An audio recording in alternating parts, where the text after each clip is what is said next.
The Resident Evil 9 hype train is alive and well, as following the official reveal of the title last week, Capcom provided some exciting and groundbreaking details to go over here regarding the type of gameplay that will be featured in this next mainline installment. And with even more leaks and insiders chipping in and corroborating some of the recent developments hitting the title, along with Capcom providing more story details, Resident Evil Requiem sounds like it will be a much grander game than we may have all been expecting.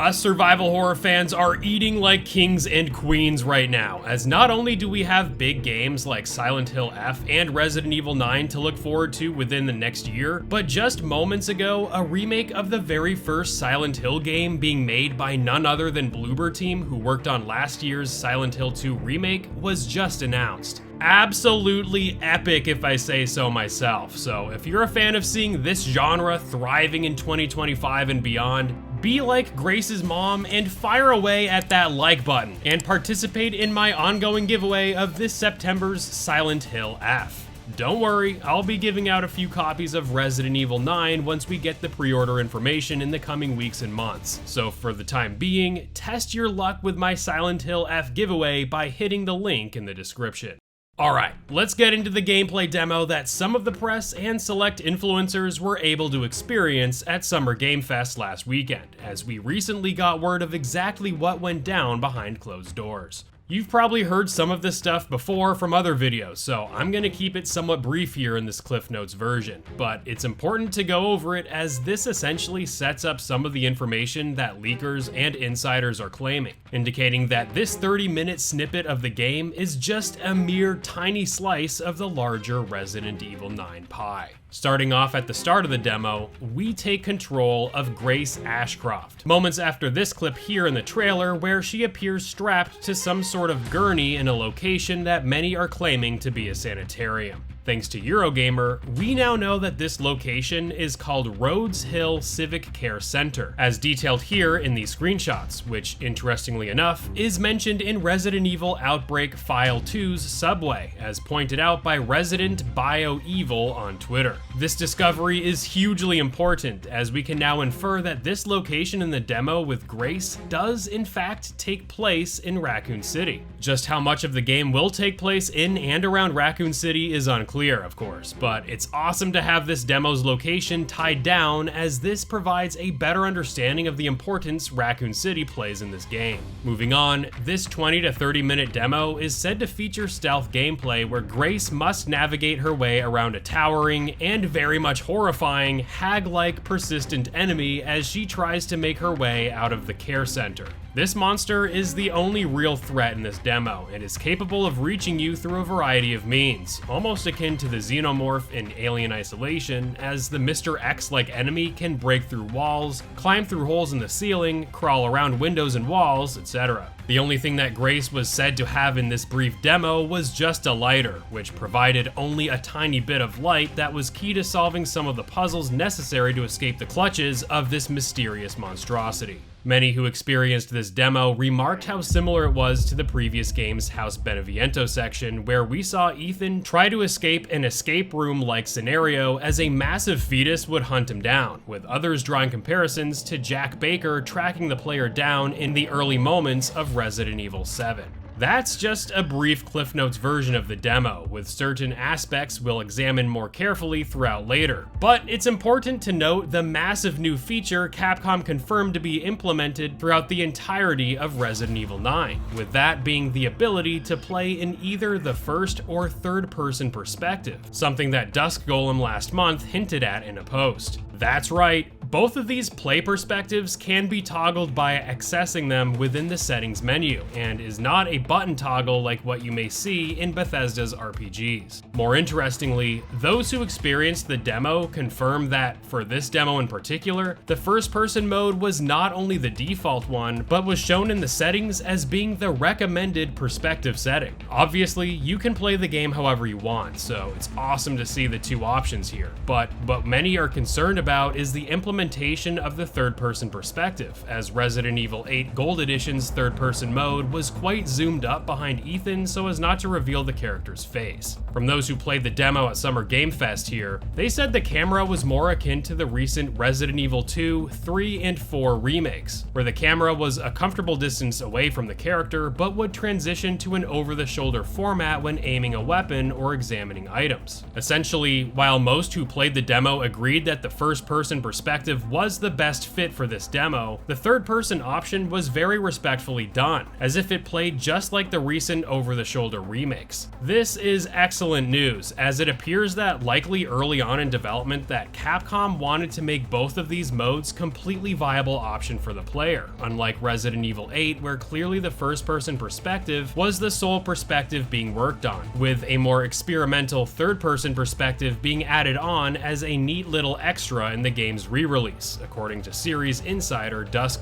That said, in regard to Grace's gameplay demo, many transitions and scenes were said to have been done in first person, potentially reaffirming why Capcom has the first-person mode recommended within the game's settings. That said, numerous leaks and rumors, including from Dusk himself, have heavily suggested that Grace is not the sole protagonist of this game, and that Leon S. Kennedy would be heavily featured in Resident Evil 9. And the fun thing to look forward to is whether or not Leon's gameplay will feature third-person gameplay, or if it will still default to the first-person perspective. Another thing to look at in the future is to see if the game's recommended mode will change depending on which character is currently being played. Now, let me know your thoughts and opinions in the comments on the two fully supported perspective modes in Resident Evil 9, as I personally find this to be a really amazing thing that this game has going for it that will very much add variety to subsequent playthroughs and is definitely worth celebrating. Now, interestingly, before the embargo lifted on Wednesday regarding this new behind closed doors gameplay demo, many aspects of the information were leaked over on a now redacted article on Xbox Era, but thankfully, some fans did provide a summary of what was said from the now deleted article. We've discussed much of the points in this Twitter post thus far, but the most interesting part of this comes at the bottom of this particular post on Twitter by this user, where Xbox Era reportedly said that Capcom, quote, hinted at a second playable character and said it was a familiar character who would have a bunch of weapons, end quote. Now, you can try and guess which character you think Capcom is teasing here, and there are a lot, from Jill Valentine to Chris Redfield and more, but what most people are thinking is without a doubt Leon S. Kennedy, the protagonist who ushered in the more action-oriented third-person over-the-shoulder gameplay for the franchise. Leon certainly knows his way around dozens of firearms, and with leakers, especially Dusk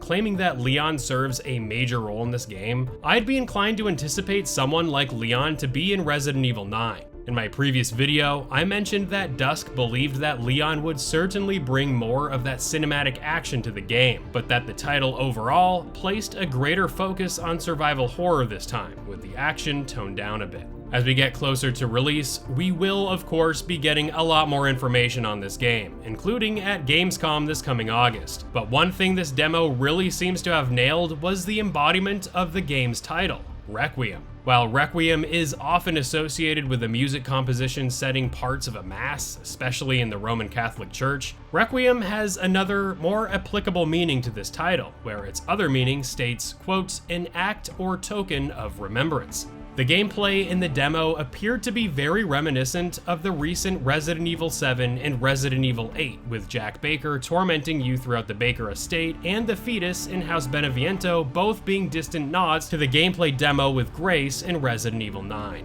To add, many have drawn comparisons to how similar in appearance the Shadow Ghost book, as seen in this screenshot from the Resident Evil 9 gameplay demo, is to the Village of Shadows book we see presented at the very start of Resident Evil Village. And it doesn't end there, as many of the lucky few who played the game, including Maximilian Dude, remarked how the horrifying, persistent enemy in the Resident Evil 9 demo, with its slumbering movements, chains, and moans, sounds very much like Lisa Trevor, of whom we saw introduced to the series in the 2002 GameCube Resident Evil 1 remake. I mean, could this really be Lisa Trevor? Definitely a possibility here, as a lot has likely gone down in Raccoon City since we last saw it in the late 1990s, and speaking of what we may expect to see story-wise in Resident Evil Requiem, Capcom recently updated its website with a new story heading that reveals some interesting new information to think about as we await the launch of this game next February. Let's take a look.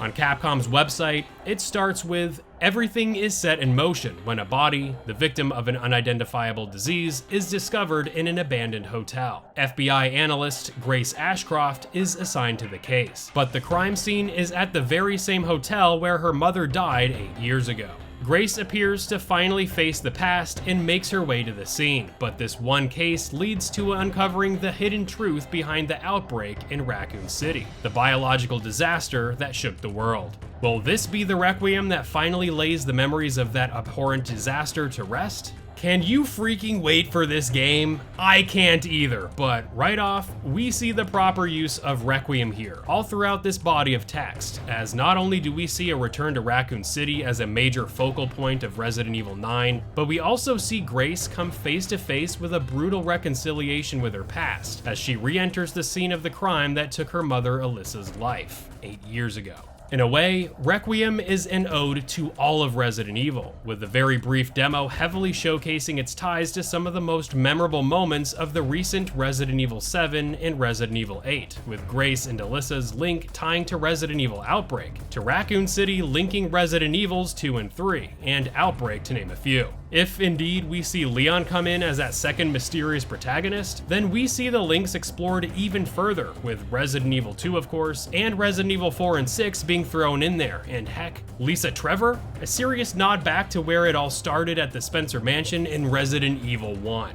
It certainly sounds like Resident Evil 9 Requiem is an ode to all of Resident Evil here, an epic celebration of the 30 years of one of the biggest franchises in gaming, and we could go even further by suggesting that this game could essentially kick off the next several Resident Evil remakes that are yet to come. With Capcom greenlighting more remakes to follow after Resident Evil 4 Remake, I wouldn't be surprised at all to see Resident Evil 0, Resident Evil 1, and Resident Evil Code Veronica all getting their remakes in due time, representing yet another trilogy of remakes for this franchise. But we'll just have to wait and see where the next remakes take us for now. In the meantime, let me know what you make of Capcom's statements about the story in the comments. And you can find me over in this video as we go over some of the key leaks and takeaways from the debut trailer of Resident Evil 9. That's all I have for you in this one, my friends. I'll see you all real soon in the next video.